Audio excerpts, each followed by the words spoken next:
नमस्कार दोस्तों।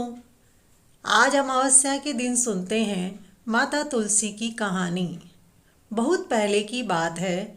एक नगर में एक ब्राह्मण और ब्राह्मणी रहते थे। उनके कोई संतान नहीं थी। ब्राह्मण प्रतिदिन सुबह नदी में स्नान करने के लिए जाया करते थे। घर आकर पूजा पाठ करते थे। एक दिन की बात है। संध्या के समय ब्राह्मण नदी पर गए। संध्या की स्नान की, फिर जाने लगे तो पीछे से किसी ने आवाज़ लगाई, बाबा मैं आऊं। ब्राह्मण ने पीछे मुड़कर देखा तो कोई नहीं था। फिर से चला तो पीछे से आवाज़ आई। ब्राह्मण विचार करने लगा कि कोई भी आवाज़ देने वाला दिखाई क्यों नहीं दे रहा है। फिर से चलने के लिए तैयार हुआ तो पीछे से आवाज़ आई, बाबा मैं आऊं। इस बार ब्राह्मण बोला कि भूत प्रेत हो तो मत आना, कोई देव हो तो आना।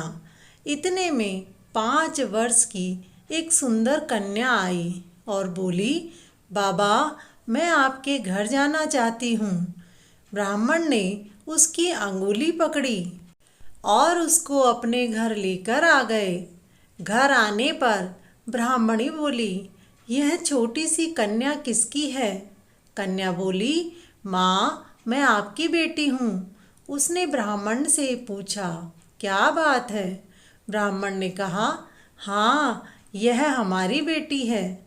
ब्राह्मण की पत्नी बोली, सच में यह हमारी बेटी है? हाँ। यह कहकर उन दोनों ने कन्या को बेटी कहकर पुकारा। वे दोनों पति पत्नी बहुत खुश हुए। अब पत्नी सोचने लगी कि इसका नाम क्या रखें।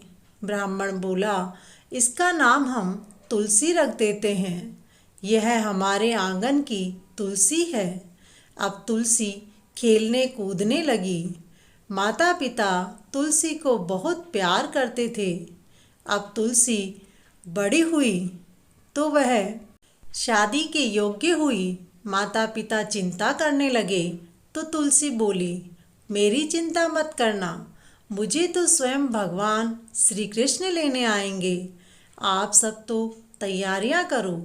शादी का मुहूर्त निकल आया। भगवान ने स्वयं आकर तुलसी से विवाह किया। जब तुलसी जाने लगी तो उसके माता पिता रोने लगे।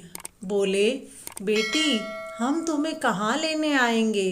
तुलसी ने कहा, माता पिता आप मेरी चिंता मत करना, मैं तो आपको संतान सुख देकर आपका प्रेम पाने के लिए आई थी। मेरा ससुराल द्वारिका धाम है। आप जब याद करोगे तो मैं आ जाऊंगी। आप घर में तुलसी लगाना, उससे मन की शांति होगी, घर की शुद्धि होगी।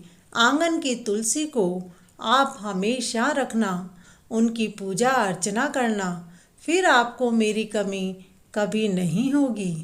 हे माता तुलसी, जिस प्रकार से आपने ब्राह्मण और ब्राह्मणी को कन्या रूप में आकर सुख दिया, वैसा ही संतान सुख सभी को देना।